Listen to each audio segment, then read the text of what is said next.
একদিন Bill Gates একটি রেস্টুরেন্টে খেতে যায় আর খাওয়া শেষে ওয়েটারকে $5 বকশিশ দিল। ওয়েটার অবাক চোখে তাকিয়ে রইল বিল গেটসের দিকে। বিল গেটস তার তাকানো দেখে বলল, কি হলো, তুমি আমার দিকে এমন করে তাকিয়ে আছো কেন?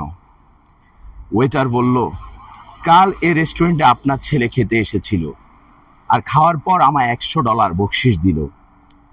আজ আপনি, পৃথিবীর এত বড় ধনী ব্যক্তি, আমার রেস্টুরেন্টে এসে আমায় $5 বকশিশ দিলেন।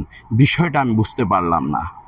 তখন বিল গেটস হেসে বলল, কাল যে এসেছিল সে ছিল পৃথিবীর একজন বিখ্যাত ধনী ব্যক্তির সন্তান, বিল গেটসের সন্তান।